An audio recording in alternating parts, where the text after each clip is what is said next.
Rule 342 जो लोकसभा के नियम बने हुए हैं उसमें कई बार इस रूल के तहत चर्चा हुई है। कांग्रेस के समय भी हुई है।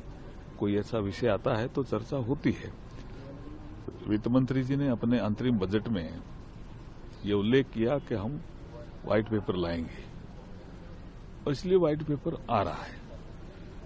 अब इसमें उन्होंने क्या देखा क्या नहीं सोचा मेरे समझ में नहीं आ रहा कि जो आपके समय बैड गवर्नेंस हुआ था इकोनॉमी को लेकर के, जिसके कारण आप इकोनॉमी में 5 फ्रेजाइल की श्रेणी में पहुंच गए थे और अब हम टॉप 5 इकोनॉमी में पहुंच गए हैं, तो देश को ये जानने का हक तो है ना कि नरेंद्र मोदी जी ने ऐसी क्या नीतियां बनाई, क्या होलिस्टिक अप्रोच ली, क्या होल ऑफ गवर्नमेंट अप्रोच ली, जिससे हम टॉप 5 इकोनॉमी में पहुंच गए। ये देश को जानने का हक है और लोकसभा के माध्यम से ये बेस्ट प्लेटफॉर्म है। दिक्कत क्या है इनको? वो कह रहे हैं एक्शन ले लेते हमारे स्कैम्स के खिलाफ। अभी आप जानो तो सही, बाकी तो कोर्ट में क्या क्या चल रहा है वो सबके चल रही है। अब मैं जैसे बीकानेर जाता हूँ, मुझे भी आज सुबह किसी ने पूछा कि रॉबर्ट वाड्रा का क्या हो रहा है। अब कोई आदमी कोर्ट से स्टे लेके बैठा है, उसका हम क्या कर सकते हैं जी? बाकी केस तो चल ही रहा है। हम कोई न्यायपालिका में हस्तक्षेप नहीं करते हैं जी। इनके सारे केसेस जो है ना, 2G है या आपके ये जितने केसेस का जिक्र है उसमें इनकी अगर लीगल स्टेटस आप पता करोगे तो कोई किसी कोर्ट में चल रहा है, कोई किसी कोर्ट में चल रहा है। इसका मतलब ये कोई छूटे थोड़ी हैं, कोर्ट में चल रहे हैं केस।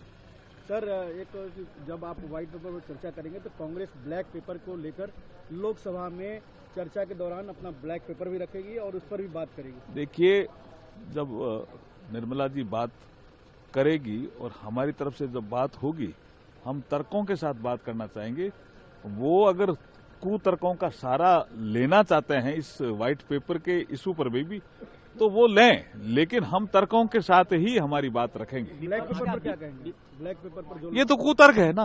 और राहुल गांधी जिस तरह से पीएम के ओबीसी कास्ट को लेकर सवाल खड़ा कर रहे हैं और बोल रहे हैं कि तो जनरल कैटेगरी में थे, अब ओबीसी के बाद में शामिल हुए, इसको लेकर आप क्या कहते हैं? शायद उनको जानकारी ही नहीं है। शायद वो एक बार उनका एरिया गांव जाकर के देख लेते, जिससे पता चलता। बहुत ऐसे वीकर सेक्शन से वो आ रहे हैं, वडनगर में जहां वो पढ़े हैं, किस तरह का उन्होंने जीवन जिया है। कई बार प्रधानमंत्री जी ने कहा मैंने गरीबी किताबों में नहीं पढ़ी है, मैंने गरीबी भोगी है, और राहुल गांधी जी किताबों में पढ़ रहे हैं गरीबी।